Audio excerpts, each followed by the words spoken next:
Sección 1.1. Breve bosquejo histórico. Sección 1.1.1. Los primeros años. George Philbrick es una de las personas a quienes se atribuye la invención y difusión de los amplificadores operacionales. Trabajó primero en Huntington Engineer Labs y luego en su propia compañía, Philbrick Association. Intervino en el diseño de un amplificador operacional con un solo tubo de vacío y lo introdujo al mercado en 1948. Esos primeros amplificadores y las versiones posteriores mejoradas estaban destinadas fundamentalmente a emplearse en las computadoras analógicas, pero por aquella época la palabra operacional en estos dispositivos significaba operaciones matemáticas.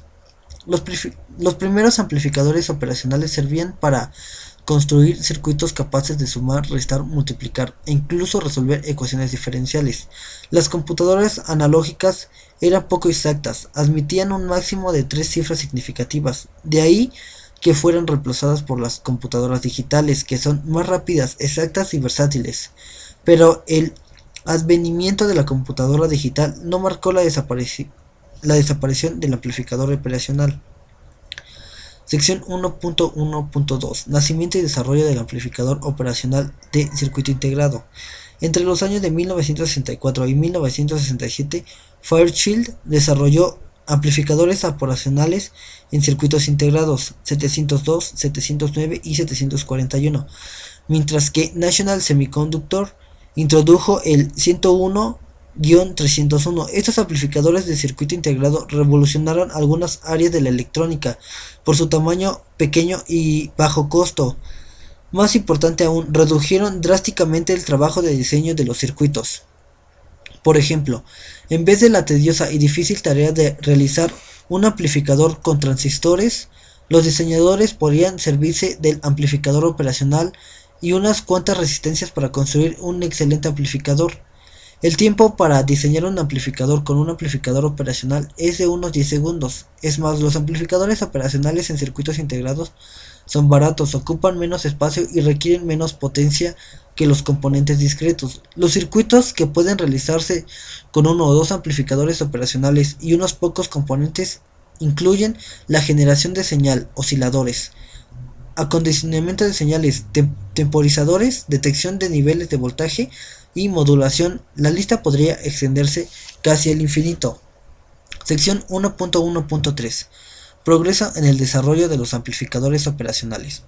A medida que la tecnología de fabricación adquirió mayor precisión, se realizaron mejoras notables a los amplificadores operacionales en dos aspectos.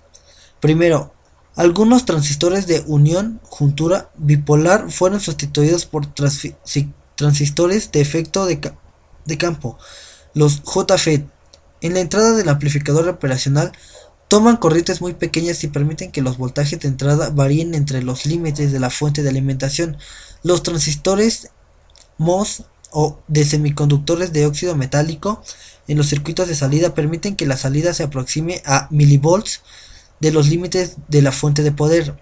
El primer amplificador operacional BFET o transistor de efecto de campo fue el LF356. El CA3130 tiene entradas bipolares y una salida MOS complementaria, de ahí su nombre tan apropiado, BMOS. Estos amplificadores son más rápidos y presentan una respuesta mejor a las altas frecuencias que el 471.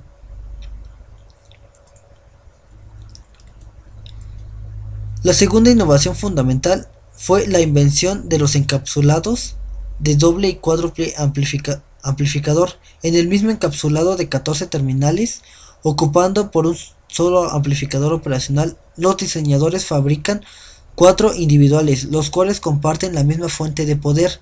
El LM324 es un ejemplo muy conocido de este tipo cuádruple, y el LM358 es uno doble muy usado. Sección 1.1.4. Los amplificadores operacionales se especializan. Llegó el ineludible momento de los amplificadores operacionales de propósito general. Fueron diseñados para optimizar o incorporar ciertas características. Los circuitos integrados de función especial que contienen más de un amplificador operacional se desarrollaron entonces para llevar a cabo funciones complejas.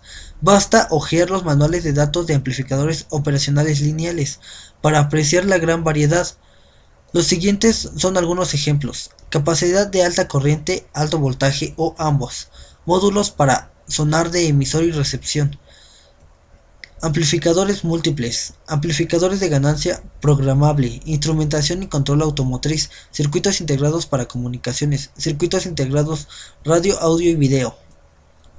Los amplificadores de propósito general durarán muchos años en el mercado. Sin embargo, cabe suponer que se desarrollen circuitos integrados más complejos en un solo chip, que combinen varios amplificadores con circuitos digitales. De hecho, con el advenimiento de la tecnología de integración a gran escala VLSI, es inevitable que se fabriquen sistemas completos en un solo chip.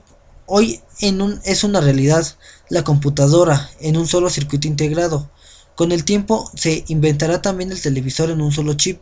Antes de aprender a utilizar los amplificadores operacionales, conviene saber cómo son y cómo comprarlos. Su aplicación más importante será como parte de un sistema que conecta al mundo real de voltaje analógico con el mundo digital de la computadora, como se verá en el capítulo 14. Si quiere entenderse bien el sistema, es preciso conocer el funcionamiento de uno de sus componentes más importantes. Sección 1.2. El amplificador operacional de propósito general. Sección 1.2.1. Símbolo y terminales del circuito. El símbolo de amplificador operacional se da en la figura 1-1. Es un triángulo que apunta en la dirección de flujo de la señal.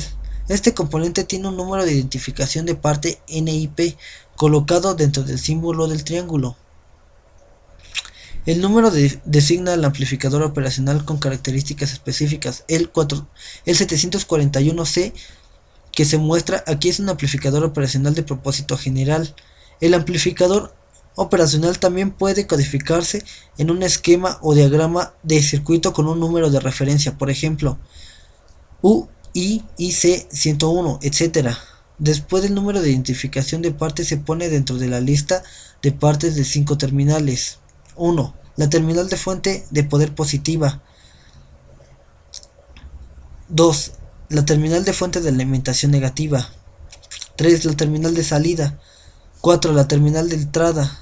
5. La terminal de entrada no inversora. Algunos amplificadores operacionales de propósito general cuentan con más terminales. Sección 1.2.2. Esquema del circuito. El circuito equivalente al amplificador operacional 741 se muestra en la figura 1-2. Es un diseño complejo de tercera generación, compuesto de un capacitor, 11 resistencias y 27 transistores.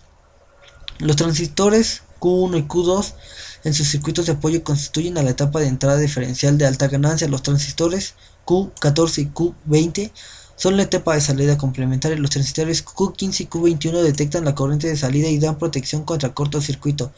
El resto de los transistores constituye una etapa de desplazador de nivel que conecta la entrada con la salida.